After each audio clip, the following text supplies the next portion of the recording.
as England is being annealed, I have put in motion plans to drive out the Saxons from these lands, back over the sea whence they claim to have Britons reclaim their birthright, their lands, our lands, everything." And Constantine was looking pointedly at her as a roar of approval came from his generals. It was outrageous, audacious. How could 400 years of Saxon invasion be solved by deporting people back over the sea? How many Saxons, Angles, Jutes had been born here? How many generations? How many, like her, were of mixed heritage? Osrith's father was of Ethelfrith, right back to Ida the Flame-Bearer, yet her mother was of Urien, of Rust, the ancient and noble land where, rumour had it, the most noble Cymric lived, from where Patrick, taken as a slave only to return to Arian and establish Christianity, had come. Osrith gave Constantine a long look. Even Constantine himself had Saxon roots, through Oswy, who married a daughter to the king of the Picts. "I speak to you for you are of Rust," Constantine reminded her, and then, suddenly broke off, ordering his men, and Ildub too, to leave the throne room. Osrith shuddered, and Constantine got to his feet and crossed to her, supporting an elbow. That was the first sign. Years later, Osrith would think back to that moment, a Constantine changed to her, warmer, considerate of her, changed from the man she knew who was indifferent to her and made her life difficult. Later, she would know what it was he believed, but then, Osrith assumed it was her perception of things, and complied without thinking. She hated pregnancy. Osrith was to remember it made her body ache and her mind dull. "Come, sit with me, Osrith," he asked her, and gestured to chairs used by minor royalty when the throne room was being used for a general assembly. Osrith nodded, and allowed Constantine to escort her over. She was tired, and had not rested, or even eaten, since she had arrived back, and her head was beginning to feel a little lightheaded. "Does what I say alarm you?" Constantine asked, his official demeanor coming away like a mask, and he smiled a little to Osrith. "Yes," she conceded. "You would be a fool if you think not, but I do not expect this plan to fully pay off for many years. But I need 2 key people to be with me, in principle, before I carry this out. One of them is Hywel Dda. He was at Tenholg, I believe." Osrith thought back. It was Hywel, though she did not know it at the time, who had pushed her out of harm's way when a Norseman was about to smash in her skull. Only when the battle was over did she know it was good King Hywel, as he stood watching his men collect the plunder and the slaves. "You speak Cymric," Constantine said, his hand on her forearm. "First, I wish you to rest, for a day or 2, and then to Cymru, to Dubwath, Hywel's kingdom. I wish you to take a letter." Osrith turned to him, narrowing her eyes. "You sent me away before to Cymric lands, and I was fooled into thinking I was discovering intelligence when all the while I was being set up for a different purpose."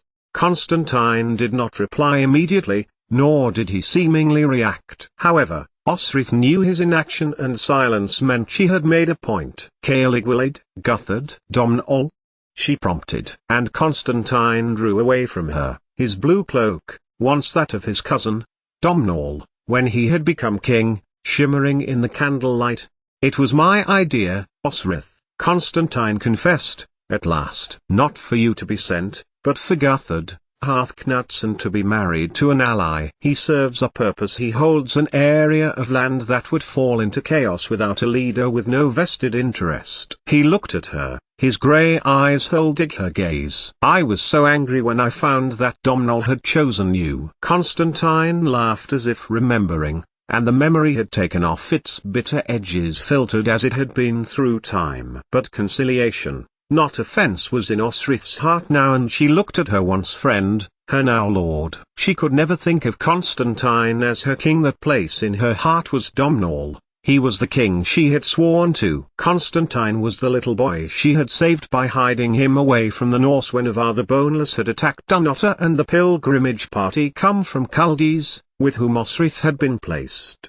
"It was a long time ago," she replied. "I wonder sometimes, if we could just see our lives made with different choices, whether we would prefer the ones we first chose." And Constantine turned back to her. "I would have killed Giric myself if I had known what he would do to you, Constantine went on, grimly. And I will try to kill you Tad. No, Osrith said, softly. No more retribution. Not on my part. In any case, kill him when you next attack Bibbenberg, or deny him the fortress at least, for it will feel like a living death to him. Then she looked at him, narrowing her eyes. These men, those who would travel with me, Phelim, Angus, Eswi, why should I put my trust in them? Why should they not ride with me south to Guthard, or quietly have me killed? And the sudden hurt in Constantine's eyes made her start. He had changed, he had grown softer with her, and this was confirmed when he touched her arm.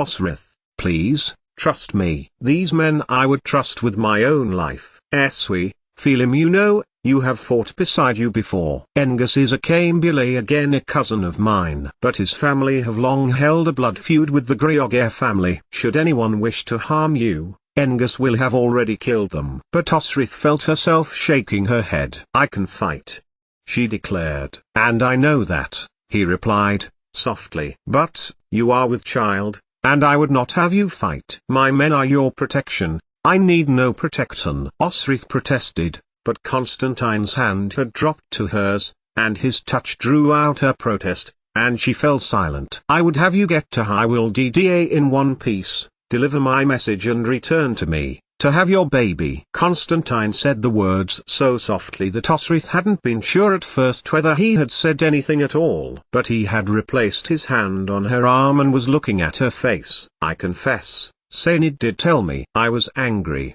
and threatened to make him kill you when you returned unless he told me what you would not. I, for one, am glad you saw sense, Osrith replied. Was this really Constantine? He had seemed to have changed in the matter of months. I simply wished to carry out my duty, for Edra, she added. Though I have never bowed to you, or to Alba, I would not break my word to you, Constantine. The word came softly, and he took up her hand again. And I will not ask you to put yourself under unnecessary strain, Constantine added. You will have the finest care. Then I am sorry that I must break my service to you, Osrith replied, realizing then that she was bitterly sorry for herself as well. But Constantine waved a hand, as if losing a spite of pregnancy and birth was of no consequence to him. An idea was trying to form in Osrith's mind, but was too complicated for her tired mind, so she let it go back into the maelstrom of thoughts. What I need is High-Will DDAs and the Welsh position. The kings of Powys and of Gwynedd will fall in with what High-Will says. Constantine got to his feet and began to pace, a habit that Domhnall had when he was thinking as he spoke. What I need is ... What I propose, he continued, is an alliance, of sorts, that should either of our lands be invaded, we will send men to aid their defense, and they us. The Say should never be allowed to enfold us into their union of kingdoms. So, Constantine added, I should have you sail from Glashku, Diffenwell is cocksure, but will let you pass to the Clyde, then down the coast until you get to Abergwaun. That is where he will meet you. You are to take a message, a letter. You will have Eswi, Phelim and Angus. But Osrith had only heard the one word, and was already feeling sick at the idea of travelling by boat when she needn't. She had taken a horse for good reason, even if the land, which was fraught with dangers, was riskier. Why do you think he will listen to me? I am a Saxon, after all. You are also a Briton, and that is of the most consequence. You are of Wst in your ancestry. That means a great deal to High-Will. The Britons settled in Cumbralan first, before travelling to Wales, Strathclyde, Pitland, Elmet. Wst is the ancient origin of their race. You are a Briton, even if your father was a Saxon. Do not underestimate your role in carrying this message for me, Osrith. High-Will will respect you for your heritage before you even open your mouth. That is a good then, Osrith thought, because feeling as she did then she wondered whether she could string a coherent sentence together in English, never mind a persuasive one in Cymric. There is a second part to this, Constantine added. And here it was. Constantine was going to offer her a substantial concession, for what he was about to ask was going to be risky, was going to provide him with valuable intelligence. Athelistan, he said simply, when you have finished in Debubath, I need you to visit Gloucester. Again, Eswi, Phelim and Angus will accompany you. Gloucester, Osrith repeated, and suspected she knew why already. It was where Aethelstan had grown up, and still lived. Aethelstan was Edward's eldest son, with a fierce allegiance to Mercia through Ethelfled, and had been taught warriorship by Eutod. Constantine was right to make a study of this young man, for Aethelstan had the makings of Alfred, and if he had the makings of Alfred, he was likely to have his ambition. And his ambition may not limit his desires for kingdom subjugation to the Saxon lands. Men are asking about Edra, Constantine asked. She is nearly the age to marry. What blood family did she have? And it struck Osric then, that she knew very little about the girl's real heritage. Her grandparents were burned in a fire, her mother too. Of her father, Birke was an orphan. When Thyra died, he moved from town to town as Ethelhelm began taking control of Edward's affairs. She could marry one of the Uineal princes, Constantine mused. Donchada has sons now, I could invite them here, to assess they are suitable. Flansinna is getting old, and has no other sons to turn. It is Donchada or Domnall, or Neil after him, although Domnall has already been High King, and abdicated in favour of his father-in-law. The direct Uineal line will end with Neil, for he and Land. Gormleth have no issue, and Donchada and his line will be on the ascendancy. Osric felt her mouth fall open. Domnall, her dear friend, had been High King. That meant, he had had to have been King of the Aelch, of the Uineals. Flansinna had had to have left the throne, or been pushed out. For that, she glanced in the direction of Constantine's throne, and at the parchment she had stolen, temporarily. Was that what he was telling his cousin? Domnall has been king? And suddenly, Osric missed her friend, who she had walked with and been close with, when he had been exiled in Alba from Irion, and knew at once the sadness Edra would feel now she was going to be kept from Uldup. These last years, Constantine nodded. Flansinna went to exile in the southwest, and Domnall continued to expel Norse in the same manner. Very successfully, I may add. Domnall is the reason I have intelligence about the Norse leaving Irion. But he is no longer king. On agreement that Flan named Donchada or Neil as king after him, he allowed Flan to return. He was a good king, well respected, just. But it did not suit him. He felt he could never live up to Flan's or even his father's rule. Constantine sighed. If Muir had lived a little longer, she might have instilled something in him. He made for a king which gave stability to Ulster. Even the Ullaid bowed to him, and not just because someone was pushing their necks. Osric nodded. Domnall always had that streak of self-doubt, whether it was because he was the eldest and people assumed he was going to be king after Findlaich, his father, or for another reason. It was a pity. But it also meant that other great men were to follow Flan, people she had once known. Still dispelling the Norse, dispelling them into the northwest coasts of Mercia and Northumbria. She is part Saxon, part Dane, Osric said. And I have a name. Anlaf. Osric said the name. The man who you are encouraging to take Eofuic. We have further agreements to one another, Constantine told her. He will never infringe north of the wall, and I will ensure that none of my men incur into that part of Northumbria. Your cousin keeps Bibbenberg and his lands, and the lands to the wall become part of Pitland once again, apart from one stretch of land. But Osric's mind was racing on, and she had not picked up on his subtleness. As far as possible, I wish for her to make her own choice, Osric said. If it were up to her parents, well, I cannot say. Birke was a stout Christian priest, yet he indulged Thyra a good deal of her own culture. And Uldup. I have already instructed Uldup to spend more time on governance. He will be a priest after me, when Selak takes the throne. Both schooled in kingship, Osric noted, approvingly. A king may never know if or when he will need his spare. They are not to go off together any longer. Like us, Osric murmured. We are the wiser for our mistakes, Constantine murmured. I am glad we can be allies, Osric, and work together. After this, I wish you to serve me no longer. She felt the shock in her stomach before it got to her brain, and she pulled herself up to her feet, standing inches from Constantine. Edra? She demanded. And what else must I do that this child is supported? Her hand drifted to her stomach. I will take the child, raise it with the other royal children, He or she will be learning their culture, Constantine replied, seemingly with an answer for everything. Not everything, Osrith would learn, but that realization did not come until a good time into the future. Thank you, Osrith said, respecting her own advice to go with all that was happening. It is good of you. And that was when she caught a singular look in Constantine's eyes, one she would see again, but one she would not understand for a very long time.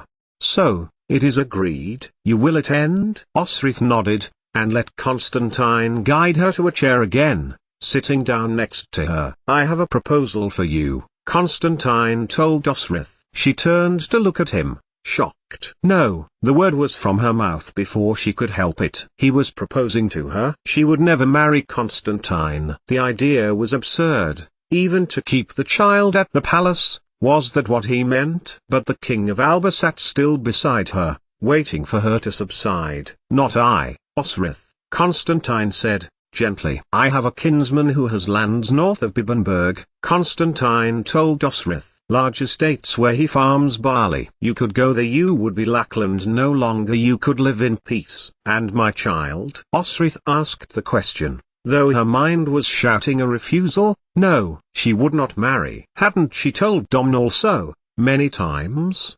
The child could visit you, Constantine continued. He, or she, will have the best of a life here, with learning, with education, with warriorship. When she said nothing, Constantine took her other hand, running his fingers over the backs of her hands, like Osrith remembered he used to do to soothe Edra when she was upset.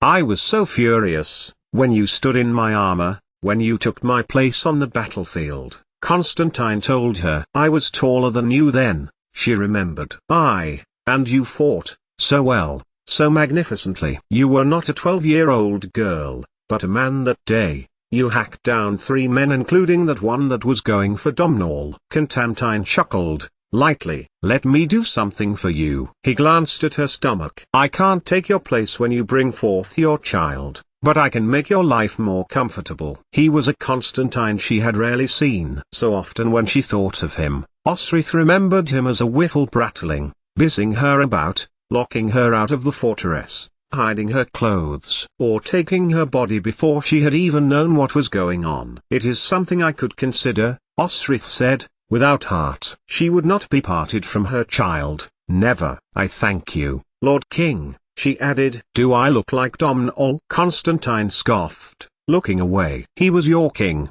that is in no doubt. I would be content if you, after you have finished in my service, would consider me a card. I can see that would be something to consider, Osrith replied. However, the man you have in mind, he is not the warrior who is the father of this child. That look again. Osrith tried to fix on it, to examine it, but all too soon Constantine had changed his face back to his usual form, unsmiling, but with an active interest behind his eyes.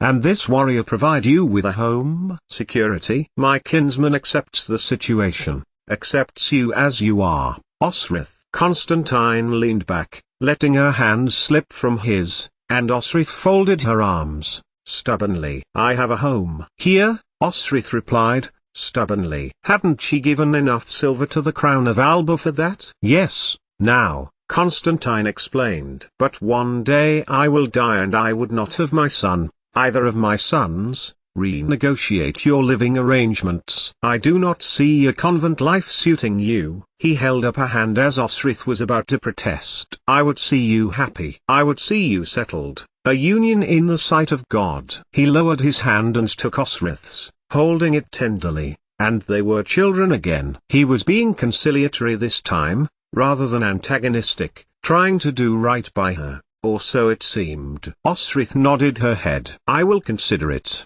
conceded Osrith, not meaning it in the least. And I will go to Debubath, and Gloucester. Constantine took her hand and kissed it, then made to kiss her face. Constantine. Osrith breathed, a panic setting in, for all their old feelings were rising in her body, and his, by the lump at her leg. I am at an age where birth can kill me. She put a hand between them to fend him away. Being active, with a purpose, is a help to me. But I cannot risk but Constantine had moved away as quick as a whisper. "Consider the child my son or my daughter," Constantine told her. "As I consider Edra, have no fear. The child can look to me for guidance, for safety, for instruction." His father, but Constantine shrugged her confession away. "Attend the Witton at Gloucester, find out as much as you can about Wessex and Mercia's interest in Debubath, in Hywel's lands. Edward is owed tribute, of some amount, I gather." "What is the amount, and how long for?" "What form does it take?" Osrith nodded. "Stay for as long as you are able." He glanced to her stomach. "Report to me, then birth your child. Felim and Angus will be with you. Their Cymric speech is similar to that Hywel speaks. It will add weight to your place there. But you need not go just yet. As Edra said, you have only just arrived. I will not have her upset by your leaving again so soon." "Anleth," Osrith mused. "Or a son of Don Chada." "Yes," Osrith nodded. "Please, make the arrangements. I will consent to whatever you decide." Not that she had much choice. Constantine had always been indulgent to Edra, and Osrith's authority mattered little, which was why, no matter what Constantine planned for her child just then, Osrith would keep that child close to her, be its parent, properly, not abandon it to a royal court upbringing, and certainly not have Constantine adopt him. "Think on my proposal. The land will be in reach of your brother, Huiga, at Wittenberg. You do not have to decide now." 88,888,888. It was the evening when Osrith found herself in the armory, looking at the stores, and what was available. Constantine had said to take what she willed, but Osrith knew there was no point taking too much. 4 of them, 4 horses, provisions for 3 days until they got to Glashku, oiled leather for canvassed sleeping. They had their own weapons. Osrith had her eye on a brown mare that one of the guards had brought in from a run in the middle of the day, and Osrith wondered whether she would like to try her, or stick with Grey Shadow, who seemed to have a mind of his own, and would not go when she wanted him to, or would sometimes jolt her when he came to uneven ground. There would be a lot of uneven ground between Dunnottar and Glashku. Maybe the beast was older than he looked, maybe he was losing his sight, or was simply stubborn. As she was laying out the oiled leather canvases, a noise in the room beyond her made her start, and she found that it was Senid, laying out newly forged weapons, and had dropped a reaping hook onto the floor. He smiled when he saw Osrith at the door. "Constantine has said I can take what I wish. Could you check to see I haven't missed anything?" These days, Osrith broke off and put her hand to her head. These days, she could think that she had done everything, but found out nothing had been done, or sit down and her mind would wander. It was the pregnancy, Osrith knew. For the latest she had allowed a child to be removed from her had been the same months as she was now, and she remembered the feeling. After this time, that was something Osrith had decided not to dwell on. It was an unknown, and as such could not plan for it. The mission south would keep her mind occupied, at least, and Eswe had shown he was a decent man. She remembered Felim. And Angus was a sworn Mormor, a man who took the law as if he were the king himself to Strathclyde, an enemy territory to his own family. He had honor and reputation to consider. Senid stepped past Osrith and went to the armory table, looking up to the door as Eswe stepped in. "Have you made the arrangements, or is it Angus, seeing as we go to Strathclyde first?" Osrith asked him. Eswe looked at her, confused. "I was rather under the impression you were leading this mission, lady," Eswe replied. It was news to her. If leading meant she was in charge. "In that case, begin with calling me my name," Osrith told them. "I am not, and never have been a lady." "A warrior, yes," Osrith added. She leaned to Eswe. "Can I trust Angus and Felim?" Eswe reached to her hand, and suddenly, he looked familiar, like someone she had met before, someone she knew. "You have put your trust in me, right enough," Eswe told her. "They are as loyal as they could be. But if you have doubts, tell Constantine you will not do it. Tell him Hywel does not need to have Urian's line confirmed." Urian's line? And this made Osrith's mind work. "The line of Coelhen." "Constantine said something about your family, your mother, perhaps?" And realization flooded Osrith's mind. She had found her mother at Caerliguilid, when she had been in the scriptorium. Jaitha, her father's third wife, had been a direct descendant from Arion, the great king of Sht, so that meant Osrith, as well. She looked at Eswi. It will make a difference to Hywil. Constantine believes so. Hywil is not a man easily impressed, but he respects. No, he fixes Cymru with Sht, for it was the beginnings of the Cymric in what the Say call Wallis. You and he are part of the same heritage. Then, yes, Osrith confirmed. I should go. And after that, with a stomach full of child. We leave the day after tomorrow, Osrith told Eswi. I wish to hasten to Wallis, and meet Hywel. I have laid out everything you need, Sainid told her, as Eswi left, giving her a smile. I am glad you had me check, or you would have been short of bedding, horse tack, shoeing hammers, pots, flint. I wish you were coming with me, she told him, flying to her friend, and Sainid took her hand, gently. How can I trust these men? You can trust Eswi, Sainid told her. You trusted Finolai all those years ago? Osrith nodded, as the image of Finolai, really fine dull, now a monk at Caerligwylid, after everything, appeared in her mind. Then trust his brother. Eswi? Osrith found herself looking at the man's wake, at the door through which he had left and the courtyard across which he had walked. She knew she recognized something about him.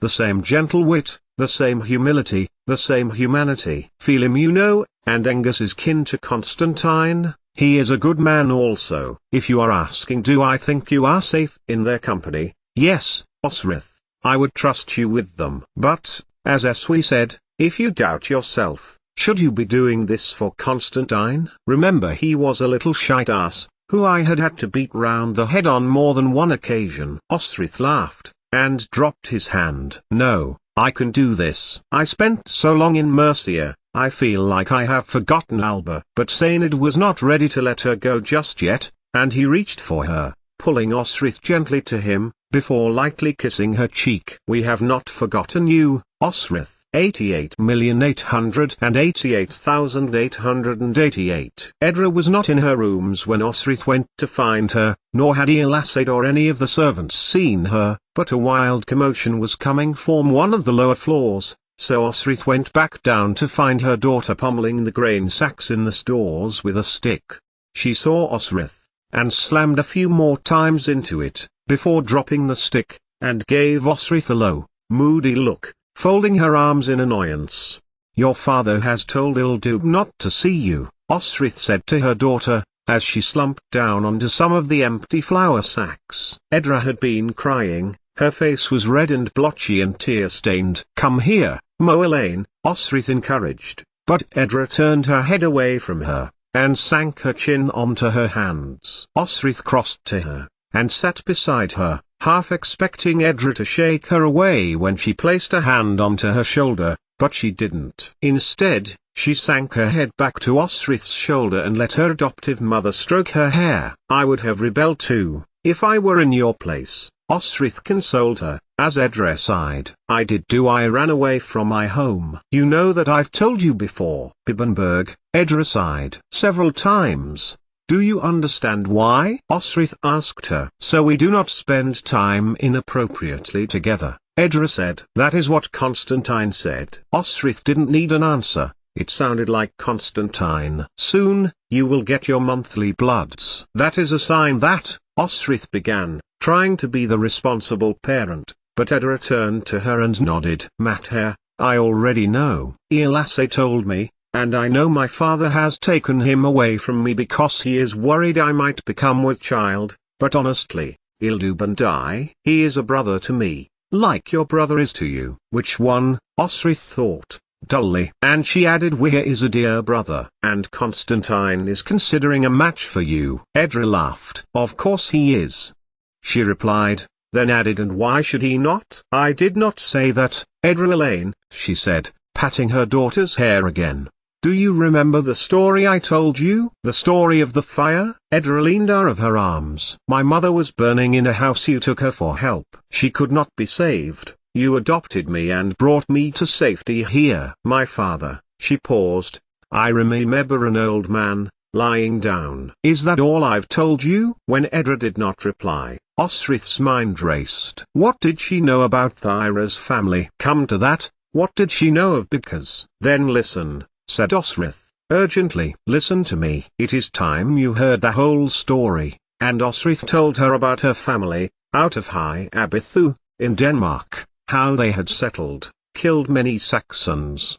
Death to all, say, Edru put in Gaelish, and Osrith nodded at the familiar refrain. And your family settled. My brother, my older brother, was captured in battle by your grandfather, and pleased him so well that he brought him up as his own son. Ragnar the Fearless, Edra murmured. Yes, you remember? I remember some. Your mother's family's home was burned by another Dane, Kjartan, whose son had shamed your mother as a child, and your grandfather took revenge. Sven was his name, but then he captured and imprisoned your mother, for years and years. Then Osrith described how young Ragnar and Utad had raided Dunham and freed Thyra. Your mother and father found each other. The Bika helped her find God and peace. And you were conceived in love and safety in Wessex. She took Kedra's hand. So, the Norse, the Danes ... all are your relations. I only ever met one other, Thyra's brother. Osrith remembered Ragnar the younger, tall, broad, fair-haired, fair, just, good-humoured, handsome. Not a wonder that Bryder, wherever she was now, had loved him. All relatives of yours, Osrith persisted. Anlaf is a cousin of some sort ... You have such a culture to discover, Edra, she enthused, smiling at her. Constantine did not want you to be told yet, ever, I think, if he had his way. So when you go, you will still know him as Ather, and you will never forget Alba. I will never leave Alba, Edra said, stubbornly, folding her arms again. This is my home. Anlaf can live here. But Osrith shook her head.